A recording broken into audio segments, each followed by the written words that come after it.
Hi friends, Kotappakonda తిరునాళ్ళ Shivaratri రోజు జరిగే ఈ తిరునాళ్ళ ఈ 2026లో ఎలా జరిగింది అనేది చూద్దాం. అలాగే కోటప్పకొండ చరిత్రను తెలుసుకునే ప్రయత్నం చేద్దాం.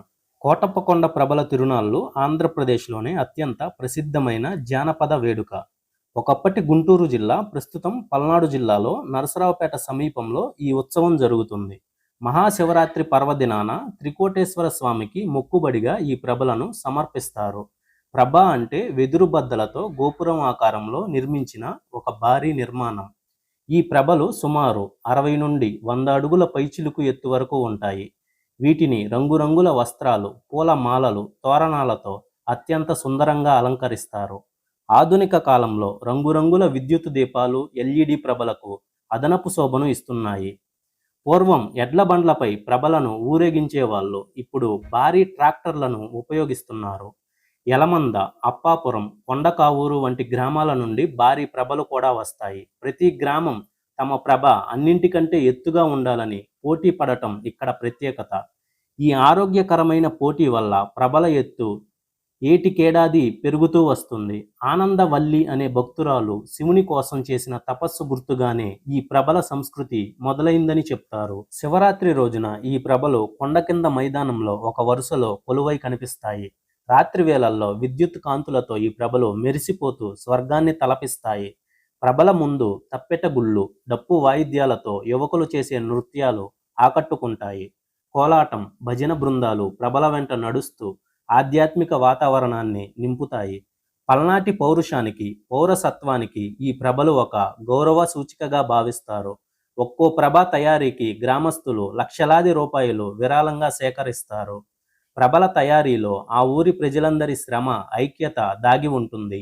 ఈ భారీ ప్రభలను కొండ మార్గంలో నడిపించటం ఒక సాహసోపేతమైన ప్రక్రియ. ప్రభల పైన దేవుళ్ళ విగ్రహాలు, పురాణ గాథలకు సంబంధించిన బొమ్మలు ఏర్పాటు చేస్తారు. తిరునాళ్ల సమయంలో సుమారు 10 నుండి 15 లక్షల మంది భక్తులు ఈ వైభవాన్ని వీక్షిస్తారు. విద్యుత్ ప్రభల వెలుగులు కిలోమీటర్ల దూరం వరకు ఆకాశంలో కనిపిస్తాయి. ప్రభల ఊరేగింపులో పిల్లన గ్రోవిలు, కొమ్ము వాయిద్యాల శబ్దాలు మారుమోగుతాయి. ఈ ఉత్సవం కుల మతాలకు అతీతంగా ప్రజలందరినీ ఏకం చేస్తుంది. కోటప్పకొండ ప్రభల తిరునాళ్లకు ప్రభుత్వ రాష్ట్ర పండుగ హోదా కల్పించింది. భక్తులు తమ కోరికలు తీరినప్పుడు చిన్న ప్రభలు కట్టి మొక్కులు తీర్చుకుంటారు. విదేశాల్లో ఉన్న తెలుగువారు కూడా ఈ ప్రభల తిరునాళ్లను చూడటానికి వారి గ్రామాలకు వస్తారు. శివరాత్రి జాగరణలో భాగంగా రాత్రంతా ప్రభల వద్ద సాంస్కృతిక కార్యక్రమాలు జరుగుతాయి. తెలుగువారి జానపద కళా వైభవానికి కోటప్పకొండ ప్రభలు ఒక నిలువుటద్దం. సుమారు 500 ఏళ్లకు పైగా ఈ ప్రభల సంస్కృతి కొనసాగుతున్నట్టు చరిత్ర చెబుతోంది. స్థానిక జమీందారులు కూడా పూర్వం ఈ ఉత్సవాలను ప్రోత్సహించేవారు. శివరాత్రి రోజు రాత్రంతా భక్తులు నిద్రపోకుండా ప్రభల వద్ద భజనలు, సాంస్కృతిక కార్యక్రమాలతో గడుపుతారు. దీన్నే మహాశివరాత్రి జాగరణ అంటారు. లక్షలాది మంది భక్తులు వస్తారు కాబట్టి కొండపైకి వెళ్లేందుకు ప్రత్యేక ఘాట్ రోడ్లు మరియు భక్తుల సౌకర్యార్థం భారీగా పోలీస్ బందోబస్తుని ఏర్పాటు చేస్తారు. తిరునాళ్లలో పాల్గొనే భక్తుల కోసం చుట్టుపక్కల గ్రామస్తులు, స్వచ్ఛంద సంస్థలు భారీ ఎత్తున అన్నదాన కార్యక్రమాలు నిర్వహిస్తారు. శివుడు ఇక్కడ దక్షిణామూర్తిగా జ్ఞానాన్ని ప్రసాదించే గురువుగా వెలిశారని పురాణాలు చెప్తున్నాయి.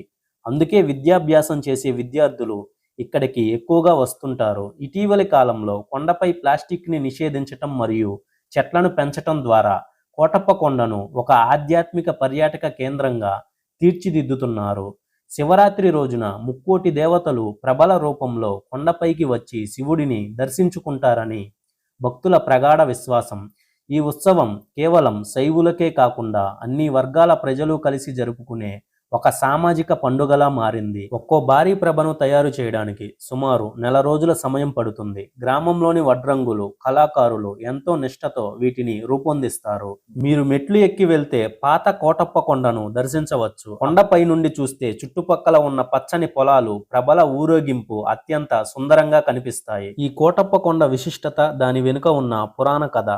కోటప్పకొండను త్రికూటాద్రి అని పిలుస్తారు. ఇక్కడ ప్రధానంగా 3 శిఖరాలు కనిపిస్తాయి. వీటిని బ్రహ్మ, విష్ణు, రుద్ర రూపాలుగా భక్తులు భావిస్తారు. బ్రహ్మ శిఖరం ఇక్కడ పాత కోటప్పకొండ వెలసి ఉంది. విష్ణు శిఖరం దీన్ని పాపనాశనం అని కూడా పిలుస్తారు.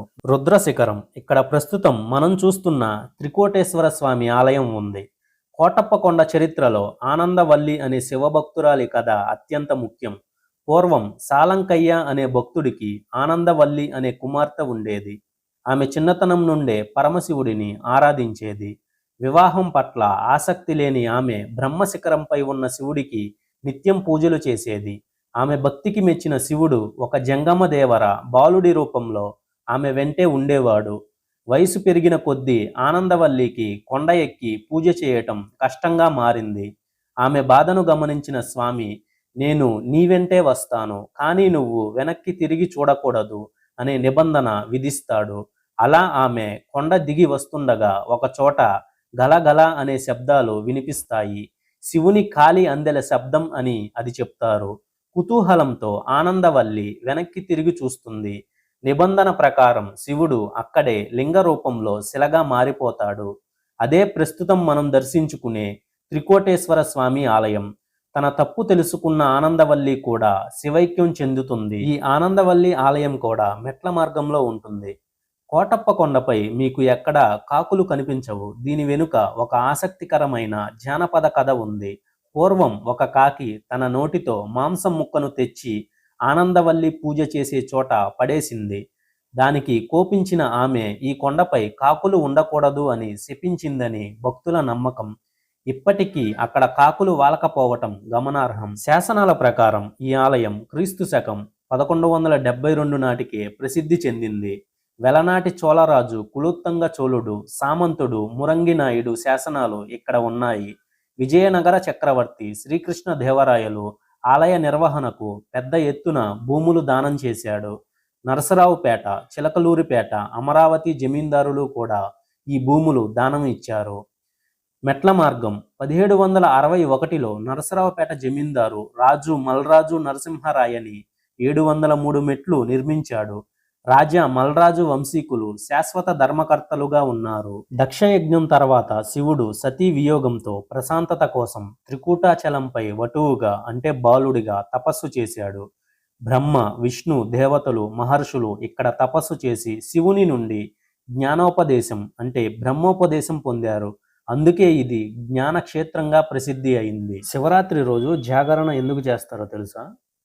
ఒక బోయవాడు శాకలం నగరంలో ఉన్నాడు. రోజు అడవిలో వేటకెళ్ళి తెచ్చిన మాంసంతో తన కుటుంబాన్ని పోషించేవాడు. తెల్లవారుజామునే ఓసారి వేటకెళ్ళాడు. ఆ రోజున ఏ ఒక్క జంతువు, ఏ ఒక్క పక్షి అతనికి కనిపించలేదు. ఈలోగా చీకటి పడితే ఇంటికి వెళ్ళలేక ఒక చెట్టెక్కాడు. నిద్రపోతే కింద పడిపోతా అనే భయంతో నిద్రపోకుండా ఆ చెట్టు ఆకుల్ని తుంచాడు. తెల్లారింది. మెల్లగా నడుస్తూ ఇంటికెళ్ళాడు. వారం రోజుల తర్వాత అతను మరణించాడు. యమభటులు అతన్ని తీసుకెళ్లడానికి వచ్చారు. ఈలోగా ఒక దివ్య విమానంలో శివభటులు ఆ బోయవాన్ని తీసుకెళ్లడానికి వచ్చారు. యమభటులకి శివభటులకి చిన్న వాదన అవుతుంది. చిన్నతనం నుండి వీడు కొన్ని వేల జంతువుల్ని చంపాడు, ఆ పాప ఫలితం అనుభవించాలి అని యమభటులు అన్నారు. వారం క్రితం ఇతను అడవిలో ఉపవాసం ఉండి రాత్రంతా జాగరణ చేసి అతను ఎక్కిన మారేడు చెట్టు నుండి ఒక్కొక్క ఆకును తుంచి కింద ఉన్న శివలింగాన్ని పూజించాడు. ఆ రోజు శివరాత్రి అని గాని, అది మారేడు చెట్టు అని గాని, దాని కింద ఉంది శివలింగం అని కాని ఇతనికి అసలు తెలియదు. అయినా తెలిసి చేసిన, తెలియక చేసిన, శివరాత్రి నాడు చేసిన ఉపవాసం, జాగరణ, శివ పూజ ఇతని పాపాలను పటాపంచలు చేశాయి అని శివభటులు యమభటులకి చెప్పి ఆ బోయవాన్ని శివ సాన్నిధ్యానికి తీసుకుని వెళ్ళారు.